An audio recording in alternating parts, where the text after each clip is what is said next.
तो गाइज़ आपने टाइटल और थंबनेल में बिल्कुल सच पढ़ा है कि जो इंडियन फॉरेन कंट्री में काम करते हैं उन लोगों के लिए एक बहुत बड़ी खुशखबरी है, एक बहुत बड़ी अपडेट है। और उनका जो बुढ़ापा का टेंशन है और जो रिटायरमेंट का टेंशन है वो ख़त्म हो गया है। क्या कारण है, क्यों मैं इस तरह का अपडेट आपको बताने वाला हूँ, क्योंकि गवर्नमेंट ने एक बहुत बड़ी अपडेट जारी किया है, एक बहुत बड़ी खबर दिया है। तो इस न्यूज़ को जानना आपके लिए बेहद ज़रूरी है। और बेसिकली जो जिस कंट्री की मैं बात कर रहा हूँ, दुनिया में सबसे ज़्यादा यानी जितने भी भारतीय रहते हैं सबसे ज़्यादा उस कंट्री में रहते हैं, लेकिन वहाँ की गवर्नमेंट ने सारे लोगों के लिए एक नया प्लान दिया है, एक नया अपडेट दिया है, एक बहुत बड़ी खुशखबरी दिया है। तो दो इम्पोर्टेंट अपडेट है, दोनों अपडेट के ऊपर आपसे बात करने वाला हूँ। 2-3 मिनट का वीडियो है, लास्ट तक ज़रूर देखना ताकि आपको पूरी जानकारी मिले। तो पहला जो अपडेट हो वीज़ा से रिलेटेड है। आप किसी भी कंट्री में जा रहे हो इंडिया से, तो प्लीज़ फिर से विदेश मंत्रालय ने एक बार एडवाइजरी जारी किया है और एयरपोर्ट अथॉरिटी ने भी सारे लोगों को एडवाइजरी जारी किया है, बताया है कि आप अगर किसी ऐसे लोग से वीज़ा ले रहे हो या फिर ऐसे जगह से वीज़ा ले रहे हो कि आपको ट्रस्ट नहीं है, मतलब आपको ऐसा लगे कि ये नकली वीज़ा है, फ्रॉड वीज़ा है, तो प्लीज़ उसे सत्यापाल कर ले, यानी उसे चेक ज़रूर करा ले, उसके बाद एयरपोर्ट में जाएं। क्योंकि एयरपोर्ट में जो रूल है, अगर कोई भी डॉक्यूमेंट आप लेकर जाओगे तो आपकी गिरफ्तारी होगी, बाद में जांच होगा, चेक होगा, उसके बाद छोड़ा जाएगा, लेकिन पहले आपकी गिरफ्तारी होगी। तो प्लीज़ आप अगर ऐसे लोगों से वीज़ा ले रहे हो जहाँ पे वहाँ पे कोई आपको फ्रॉड का ज़्यादा चांस है, तो प्लीज़ उसे चेक करा लें या ऑनलाइन खुद चेक कर लें कि वीज़ा सही है या नकली है या असली है। ठीक है,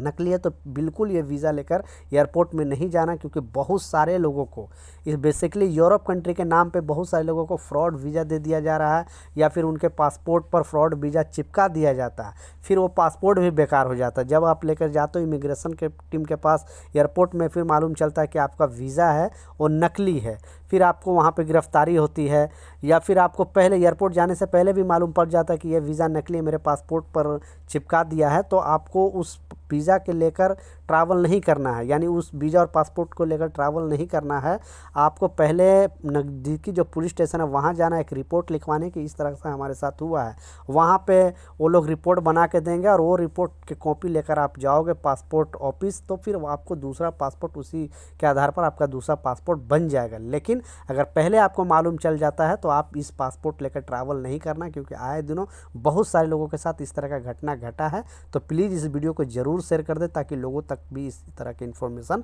पहुंचे। दूसरा जो सबसे इम्पोर्टेंट अपडेट है, आपने बिल्कुल सच पढ़ा है, क्योंकि बहुत सारे लोग, होता क्या है कि 10 साल 15 साल 20 साल फॉरेन कंट्री में रह लेते हैं और जब घर आते हैं तो उनके पास कुछ पैसे नहीं होता है, क्योंकि सारे पैसे जो कमाते हैं वहाँ पे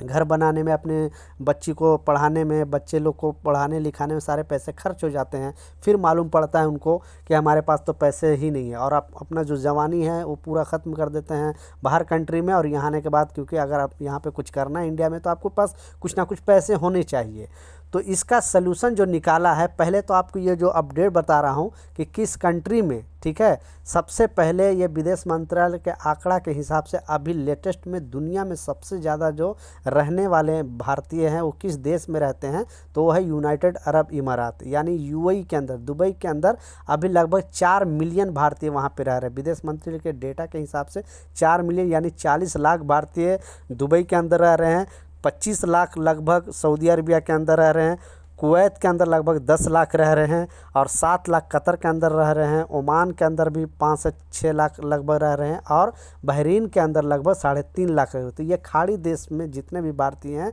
इतना रह रहे हैं। लेकिन आखिरकार भारत सरकार को जो खुशखबरी दिया है और भारतीय लोगों के लिए जो खुशखबरी दिया है वो है यूएई गवर्नमेंट। सिर्फ यूएई गवर्नमेंट इंडियन के लिए खुशखबरी नहीं दिया, सारे लोगों के लिए खुशखबरी, जो भी वहाँ पे काम करते हैं उन लोगों के लिए खुशखबरी दिया है। आप भी अगर यूएई के अंदर काम कर रहे हो या फिर खाड़ी के किसी देश में काम कर रहे हो, तो अभी तो यूएई में ये चीज़ लागू हुआ है, लेकिन आने वाला दिनों में जितने भी खाड़ी देश है सारे जगह पे ये लागू हो जाएगा। तो इस अपडेट में, इस खुशखबरी में जो बताया जा रहा है कि मान ली किसी कंपनी में आप 10 साल 15 साल 20 साल काम कर लेते हो, तो घर आने के टाइम आपको मालूम है कि रूल के हिसाब से जो ग्रेजुएटी का पैसा मिलता है 1 साल में 21 दिन का मिलता है, दूसरी साल में आपको 21 दिन का मिलेगा, तीसरी साल में, यानी 5 साल तक 21-21 दिन का आपको अलग से ग्रेजुएटी का पैसा मिलेगा। छठा साल से आपको 1-1 साल का मिलेगा, यानी 1 साल में 1 महीने का आपको मिलेगा आपकी बेसिक जो सैलरी है। तो उसमें होता था कि घर आने के टाइम उतना पैसा नहीं मिल पाता कि जो बेचारे घर पे आकर कुछ अपना व्यापार कर सके या कुछ काम कर सके, या उनको मतलब पैसा इनफ नहीं होता था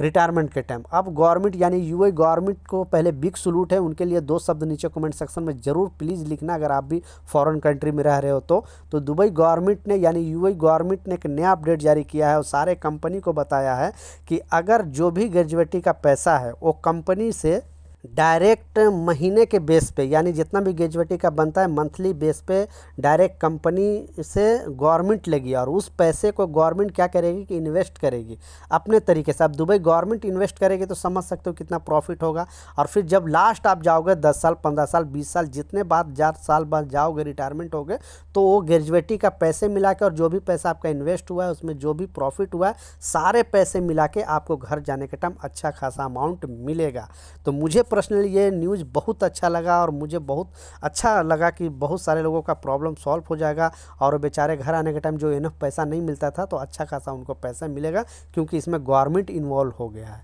तो ये रूल, ये जो नया नियम है वो आपको कैसा लगा नीचे कमेंट सेक्शन में ज़रूर बताना। और आने वाला दिनों में सऊदी में, ओमान में, कतर में, बहरीन में और भी कंट्री में हो सकता है, क्योंकि एक खाड़ी देश अगर कोई नया नियम लगाता है तो लगभग खाड़ी देश में धीरे धीरे सारे रोल आउट हो जाते हैं। तो यह कुछ अपडेट था, कुछ जानकारी था, मैं सोचा आप लोगों के साथ शेयर करूं। कुछ सवाल है, कुछ कन्फ्यूजन है, नीचे कमेंट सेक्शन में ज़रूर पूछें, मैं ज़रूर आपको रिप्लाई करूंगा। मिलता हूं नए अपडेट के साथ, नई जानकारी के साथ। जब तक जय हिंद।